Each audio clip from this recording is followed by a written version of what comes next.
Oremos.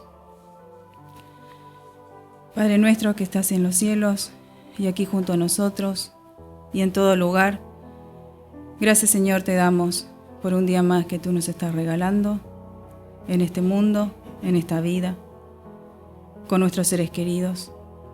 Gracias Señor por todo lo que tú haces en favor de nuestras vidas, nuestros hogares, en cada uno de nosotros.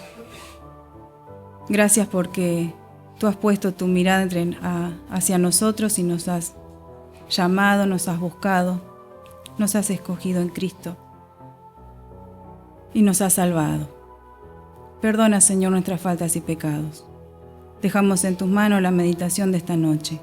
Dirígela tú, Señor, y dirige nuestra mente y nuestro corazón para atesorarla, para recibirla, para que se haga raíz en nosotros, Señor, y así obedezcamos, Señor, a tus mandatos, a lo que tú quieres para cada uno de nosotros. Gracias, Señor, te damos por todo. En el nombre de Cristo Jesús. Amén.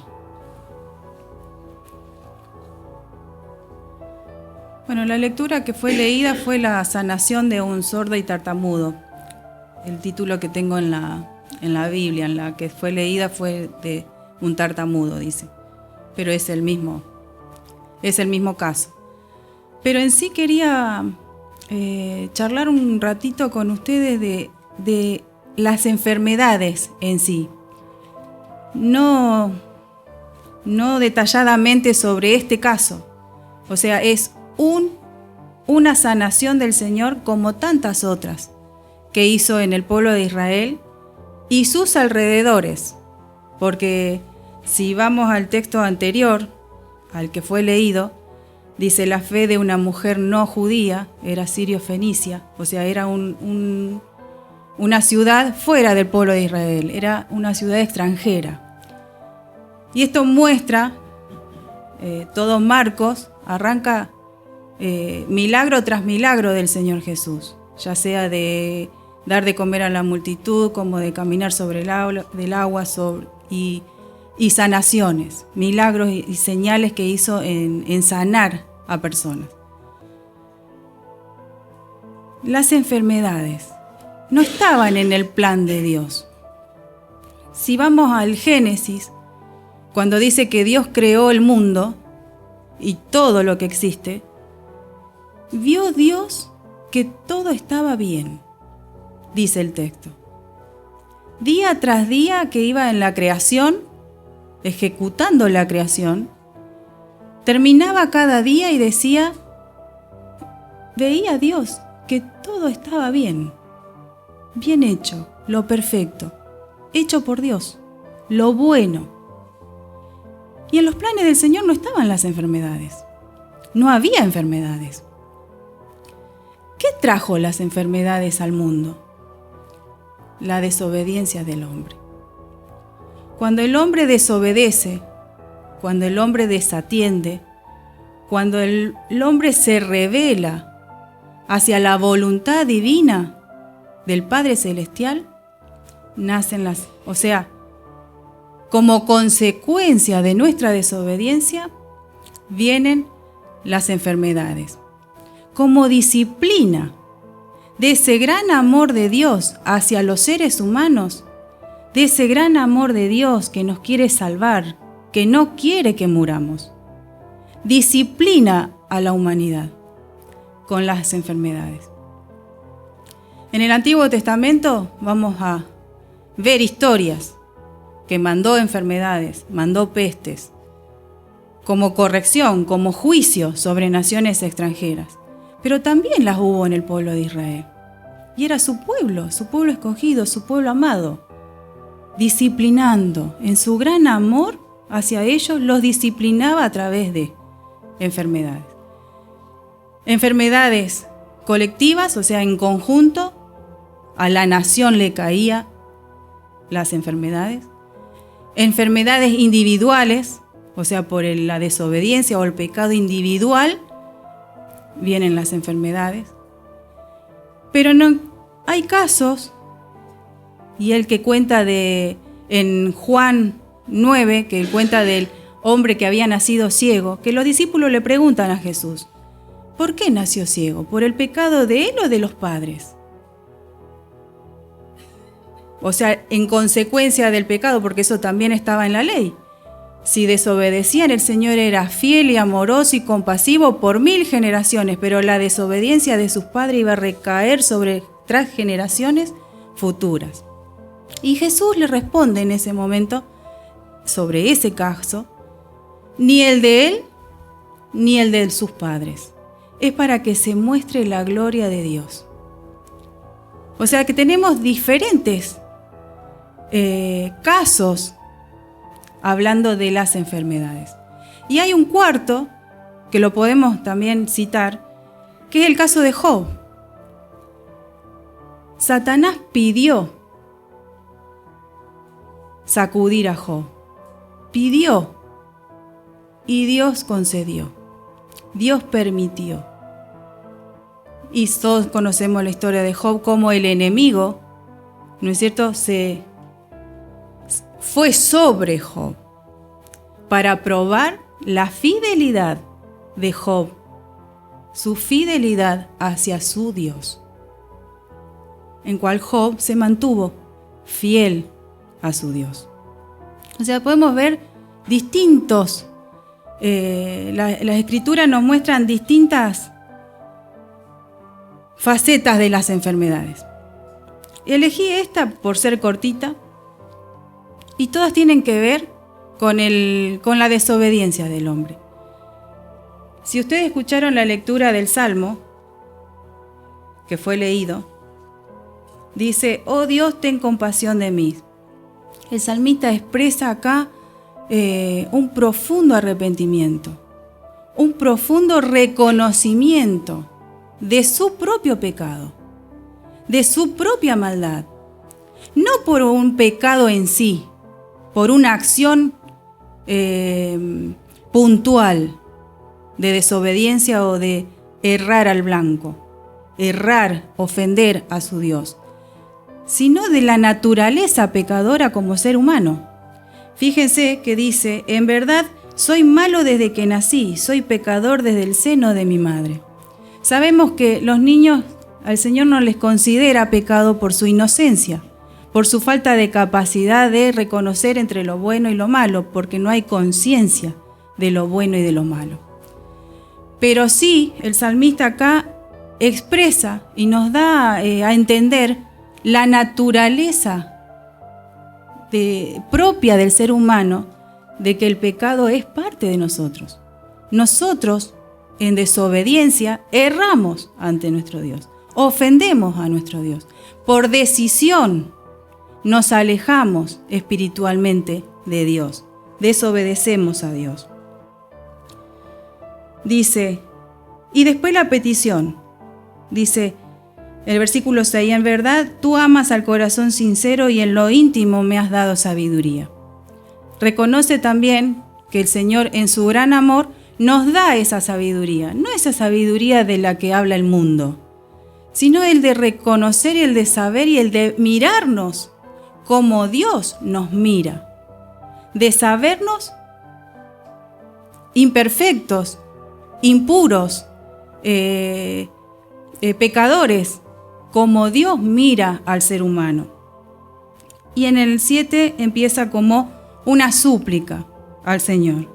Dice, purifícame con hisopo y quedaré limpio, lávame y quedaré más blanco que la nieve, lléname de gozo y alegría, alégrame de nuevo aunque me has quebrantado. Aleja de tu vista mis pecados y borra todas mis maldades. ¿De qué manera? Lo volvemos a recordar hoy, reconociendo que vino Cristo, Hijo de Dios, y muere en una cruz para el perdón de nuestros pecados. Derrama su preciosa sangre como sacrificio por nuestros pecados. Él se entrega como sacrificio vivo por nuestros pecados. Nosotros debíamos morir, pero Él decidió morir en nuestro lugar. Muere y al tercer día resucita, venciendo el poder de la muerte. Y esa resurrección es la que va a compartir con nosotros. el día que sea el día de la resurrección, de la gran resurrección de todos los muertos creyentes, ahí vamos con gran poder, así como Dios levantó con poder de la tumba a nuestro Señor Jesús, ese mismo poder es el que nos hará volar en las nubes de los cielos cuando nuestro Señor Jesucristo aparezca. Sea que estemos en vida, seremos transformados, y si morimos, estamos durmiendo, esperando a nuestro Señor, seremos resucitados, levantados de entre los muertos. Dice: oh Dios, pon en mí un corazón limpio, dame un espíritu nuevo y fiel. No me apartes de tu presencia ni me quites tu Santo Espíritu. Es un ruego, una súplica hacia nuestro Dios. Hazme sentir de nuevo el gozo de tu salvación, sosténme con tu espíritu generoso, para que yo enseñe a los rebeldes tus caminos y los pecadores se vuelvan a ti. O sea, hay un porqué, un para qué. Hay un propósito de nuestra salvación.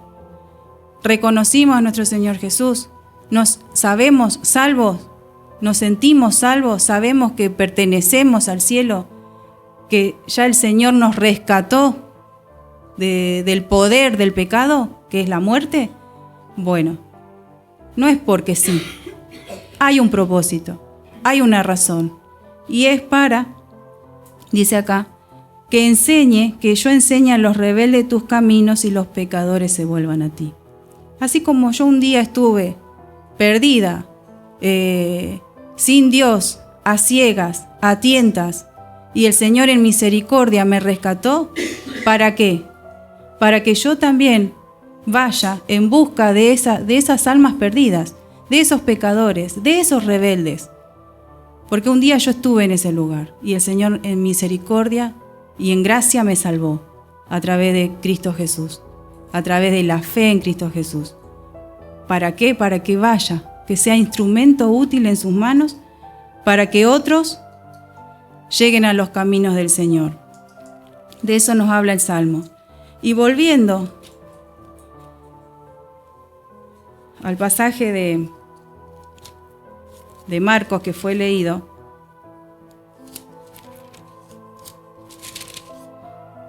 en el contexto del por qué las enfermedades, en Isaías, voy a compartir dos versículos, Isaías 35, 5 y 6. Isaías sabemos que son profecías. Hay profecías de juicio contra las naciones paganas. En este caso es una profecía de restauración, de alegría para el pueblo de Israel. Había sido rebelde, habían ido en cautiverio, estaban esclavizados por su desobediencia al Dios creador. Pero acá el Señor les promete prosperidad, les promete que va a ser restaurado. Pero llevándolo a nosotros, a la vida nuestra, que no somos israelitas, somos gentiles, no somos nación del pueblo de Israel, pero que Cristo ha llegado a nuestro tiempo y nos promete la salvación, en ese sentido lo vamos a llevar. Los versículos 5 y 6 dice: entonces los ciegos verán y los sordos oirán, los lisiados saltarán como venados y los mudos gritarán. En el desierto, tierra seca, brotará el agua a torrentes. El desierto será un lago, la tierra seca se llenará de manantiales, donde ahora viven chacales, crecerán cañas y juncos. Y habrá allí una calzada que se llamará el camino sagrado. Los que no estén purificados no podrán pasar por él, los necios no andarán por él. Allí no habrá leones, ni se acercarán las fieras, porque ese camino volverán los libertados.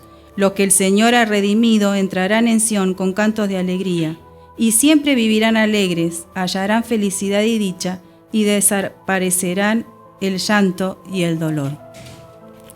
Si lo miramos desde la perspectiva de la mirada nuestra, de que fuimos rescatados por el Señor, cuando estábamos sin Cristo, estábamos en tierra seca, Vivíamos como en un desierto. No había nada bello, no había nada hermoso, no había nada permanente, no había nada puro en nuestras vidas. Era todo un sinsentido y un vacío.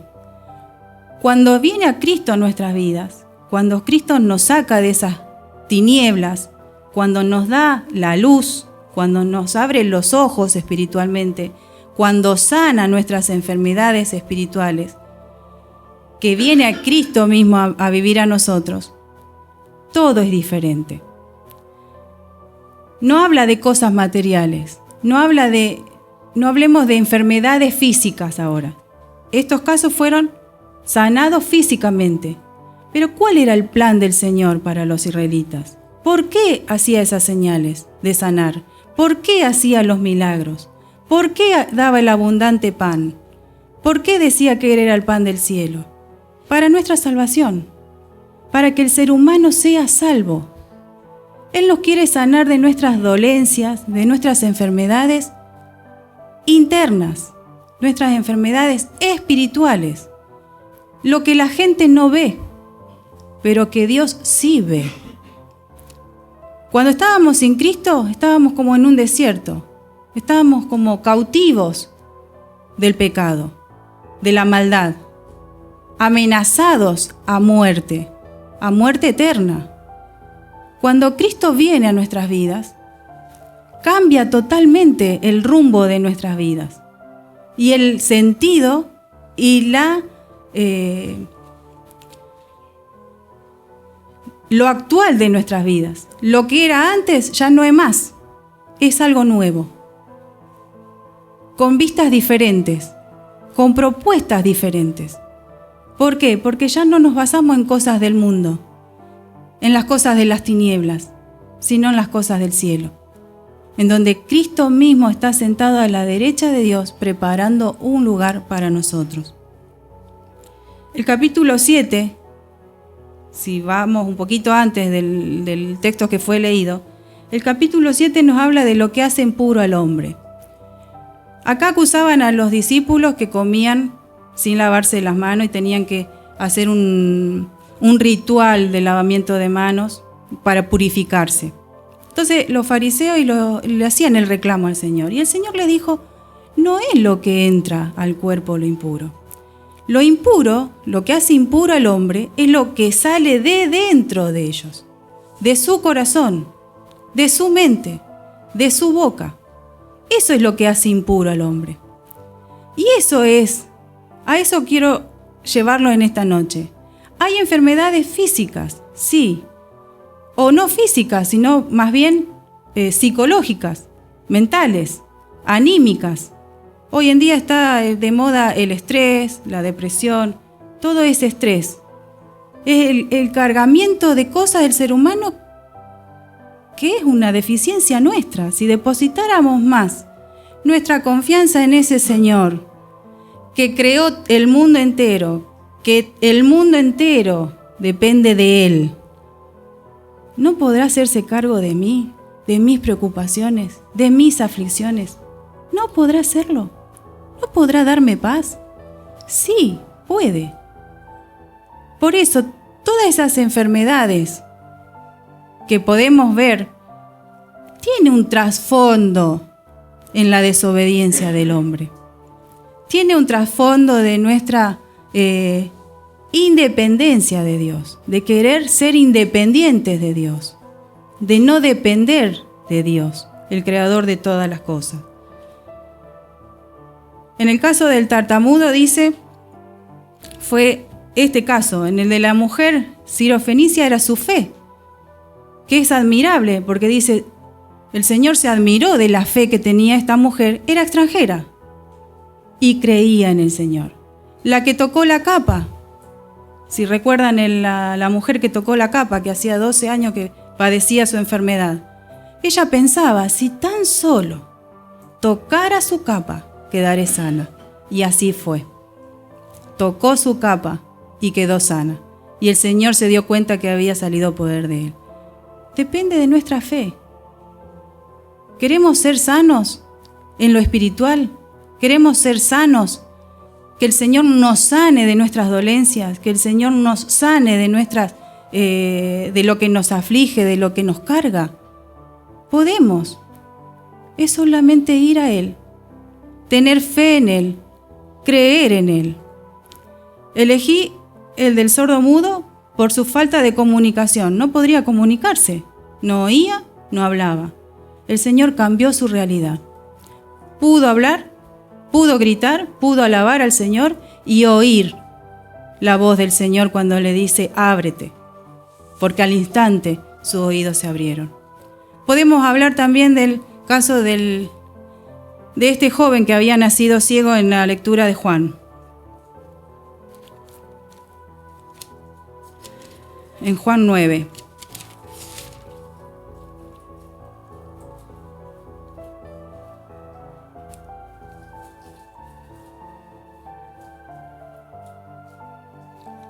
Que el Señor después, y acá es particular el caso porque dice que primero lo sanó y después tuvo un encuentro con el Señor. Él no lo había visto al Señor porque había ido a lavarse al estanque. Cuando él puede ver, no había visto a Jesús, no había visto a quien lo había sanado. Después cuando se encuentran con el Señor le dice,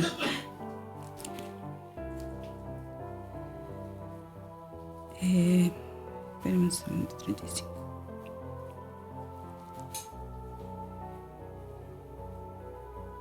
Jesús le contestó, dice, ¿crees tú en el Hijo del Hombre? Y él le dijo, Señor, dime quién es para que yo crea en él. Jesús le contestó, ya lo has visto, soy yo con quien estás hablando. Entonces el hombre se puso de rodillas delante de Jesús y le dijo, creo, Señor. Eso es lo que tenemos que hacer nosotros. Muchas veces el Señor nos sana, pero no conocemos quién. Busquemos a ese Señor que nos sanó el alma, que nos dio vida eterna, que nos sanó espiritualmente y que ya no vamos a enfermar, ya no vamos a morir. Él nos sanó, Él nos salvó. Busquemos verle, conocerlo. ¿Quién es? ¿Quién es ese que nos sanó? ¿Quién es Jesús? Y Él se va a presentar a nosotros y nos va a decir, yo soy. Y ahí va a arrancar una relación personal con Él, una comunión con el Señor. Primero Él se presenta a nosotros, nos sana, nos salva. Pero después nosotros es esa búsqueda. El ciego no quedó sin conocer a quien lo sanó. Procuró conocerle, lo buscó, fue hasta Él, preguntó, ¿quién es? Soy yo, le dijo el Señor. Y ahí lo vio. Yo creo, le dijo el ciego.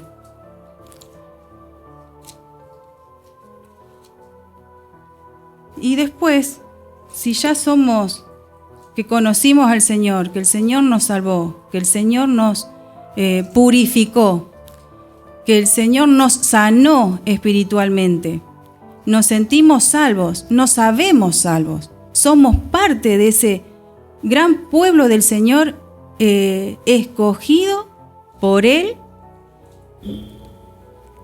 y recibido por Dios en el cielo. Si ya lo somos, le voy a dejar un versículo del Salmo que se leyó, cuando dice, el 13, dice, hazme sentir de nuevo el gozo de tu salvación, sosténme con tu espíritu generoso, para que yo enseñe a los rebeldes tus caminos y los pecadores se vuelvan a ti. Que ese sea la razón de nuestra existencia hoy, después de haber conocido al Señor, después de haber recibido esa salvación del Señor, después de ya saber que el Señor viene en las nubes y yo voy con Él, pero no sola. Me dejó una tarea el Señor. Fíjense que en el texto de Marcos, en otro de los milagros, que es en el de cuando el Señor sana al endemoniado, El endemoniado quería seguir a Jesús. Subían a la barca ya para irse Jesús, y el endemoniado le dice: quiero ir contigo, le dice el endemoniado, al que había sido sano. Y Jesús, ¿qué le responde? Y esa es la tarea que nosotros tenemos. Dice: al volver Jesús a la barca, el hombre que había estado endemoniado le rogó que lo dejara ir con él. Pero Jesús no lo permitió, sino que le dijo: vete a tu casa con tus parientes y cuéntales todo lo que el Señor te ha hecho y cómo ha tenido compasión de ti. El hombre se fue y comenzó a contar por los pueblos de Decápolis lo que Jesús había hecho por él, y todos se quedaron admirados.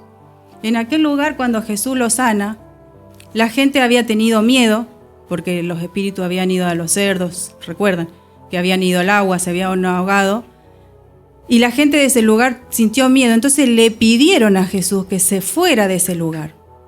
No iba a quedar el mensaje ahí, porque Jesús se iba y tal vez nunca volvería a esas tierras, porque ya después el Señor tenía su camino para recorrer, para ir a Jerusalén. Necesitaba dejar a un mensajero ahí, y era este hombre.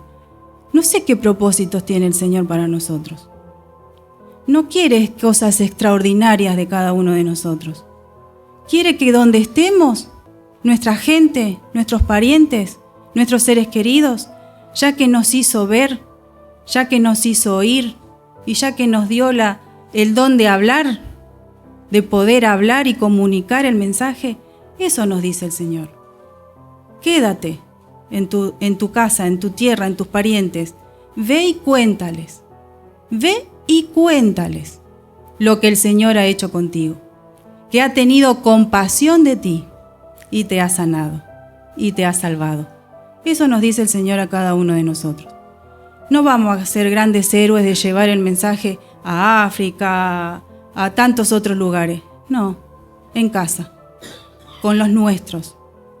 Contarles lo hermoso que hizo el Señor en nosotros, el milagro que hizo el Señor en nosotros, de darnos vida eterna, de sanarnos espiritualmente, de salvarnos y prometernos llevarnos con Él eternamente para siempre en su reino. ¿Oramos? Padre nuestro, te damos gracias, Señor, por tu palabra, por tus promesas, por tu espíritu que has puesto en nosotros para poder comprenderla, para poder ver, para poder oír lo que tú quieres decirnos, el mensaje que tú tienes para nosotros. Gracias, Señor. Gracias por el perdón de nuestros pecados. Gracias por Jesucristo, quien fue instrumento del perdón. Y quédate con cada uno de nosotros, Señor, para llevar este mensaje a nuestros seres queridos, a los que amamos, a los que viven entre nosotros. Esa gracia, esa misericordia que has tenido para con nosotros, ese gran amor que nos mostraste, esa salvación que nos diste, que podamos compartirla, Señor, con aquellos que aún no han tomado esa decisión de seguirte. Perdona nuestras faltas y pecados, Señor, y quédate con cada uno aquí y en cada hogar representado. En el nombre de Cristo Jesús. Amén.